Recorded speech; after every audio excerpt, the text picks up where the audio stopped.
ಮಗ ಏನ್ ಇಷ್ಟೊಂದು ಸೀಮೆ ಹಸ ಕಟ್ಕೊಂಡಿದ್ಯಾ? ಏನ್ ಸೀಮೆ ಹಸದಿಂದ ಇಷ್ಟೊಂದು ಪ್ರಾಫಿಟ್ ಆಯ್ತಾ? ಎಲ್ಲಿ ನೋಡೋದನ್ನು ಬರೀ ಸೀಮೆ ಹಸ್ಗಳು ಡೈರಿ ಫಾರ್ಮ್ ಮಾಡ್ಬೇಕು ಅಂತ ಹೇಳ್ತಾರೆ. ನೀನು ಇಷ್ಟೊಂದು ಕಟ್ಕೊಂಡಿದ್ಯಾ, ಏನ್ ಇದರಿಂದ ಏನ್ ಪ್ರಾಫಿಟ್ ಇದೆಯಾ ಲಾಸ್ ಇದೆಯಾ? ಪ್ರಾಫಿಟ್ ಐತೆ ಗುರು. ಹೆಂಗಂದ್ರೆ ಎಲ್ಲಾ ನಮ್ದೇ ಆಗಿರ್ಬೇಕು. ಒಂದು ಓನ್ಲಿ ಫೀಡ್ ಮಾತ್ರ ಔಟ್ ಸೈಡ್ ಕೊಂಡ್ಕೊಂಬಂಗಿದ್ರೆ ಮಾತ್ರ ಪ್ರಾಫಿಟ್ ಇರುತ್ತೆ. ಇಲ್ಲ ನಾವು ಗ್ರಾಸ್ ನೇಪಿಯರ್ ಎಲ್ಲಾ ಕೊಂಡ್ಕೊಂತೀವಿ ಅಂದ್ರೆ ಆಗಲ್ಲ. ಅದನ್ನ ಮಾಡಕ್ಕಿಂತ ಸುಮ್ಮನೆ ಇರೋದ್ ಮೇಲು. ಅದು ಮೇನ್ ಲಿಮಿಟೆಡ್ ನಾಗ ಮಾಡ್ಕೋಬೇಕು. ಸ್ಟಾರ್ಟಿಂಗ್ 1, 2, 3 ಹಿಂಗ್ ಹಚ್ಕೊಂಡ್ ಹೋಗ್ಬೇಕು. ಹಂಗಿದ್ರೆ ಮಾತ್ರ ಪ್ರಾಫಿಟ್ ಇರುತ್ತೆ. ಒಂದೇ ಬೆಟ್ಟೆ ಹೋಗಿ ನಾವು 10 ತತ್ತೀವಿ 5 ತತ್ತೀವಿ ಅಂದ್ರೆ ಆಗಲ್ಲ. ಅದ್ ಯಾಕಂದ್ರೆ ಮೇಂಟೆನೆನ್ಸ್ ಹೆವಿ ಕಷ್ಟ. ಅನುಭವ ಪಟ್ರೆ ಮಾತ್ರನೇ ಸಾಧ್ಯ ಆಗೋದು. ಇಲ್ಲ ಅಂದ್ರೆ ಫುಲ್ ಲಾಸ್ ಆಗ್ತಾರೆ. ಅಲ್ಲಿಂದ ರೇಟು ಹೆಂಗಿದೆ ಇವಾಗ ಲೀಟರ್ಗೆ? ಇದು ಎಲ್ಲ ಫ್ಯಾಟ್ SNF ಮೇಲೆ ಡಿಪೆಂಡ್ ಆಗುತ್ತೆ.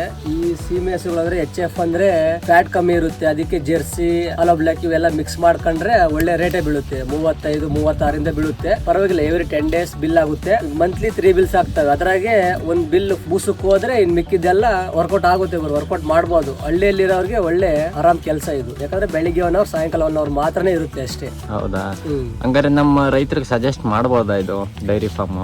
ಖಂಡಿತ ಮಾಡಿ. ಬಟ್ ಸ್ಟಾರ್ಟಿಂಗ್ 1ರಿಂದ ಸ್ಟಾರ್ಟ್ ಮಾಡಿ. 1, 2 ವರ್ಷ ಜಾಸ್ತಿ ಮಾಡ್ಕೊಂಡು ಹೋಗಿ. ಒಂದೇ ಪೆಟ್ಟೆ ಹಳ್ಳಕ್ ಬೀಳಕ್ ಹೋಗ್ಬಿಡಿ ಅಷ್ಟೇ. ಒಂದೇ ಪೆಟ್ಟೆ ಬಿದ್ರೆ ಎಲ್ಲ ಮಾರ್ಕೊಂಡು ಮತ್ತೆ ಬೆಂಗಳೂರಿಗೆ ಹೋಗ್ಬೇಕಾಗುತ್ತೆ. ಒಂದೊಂದೇ ಸ್ಟಾರ್ಟ್ ಮಾಡ್ಕೊಂಡು ಅನುಭವ ಪಟ್ಕೊಂಡು ಏನೇನೋ ರೋಗ ಬರ್ತವೆ, ಯಾವ ತರ ಮೇಂಟೆನೆನ್ಸ್ ಇರುತ್ತೆ ಕ್ಲೀನಾಗಿ ನೋಡ್ಕೊಂಡು ಮನೆಯವರೇ ಮಾಡ್ಕೋಬಹುದು.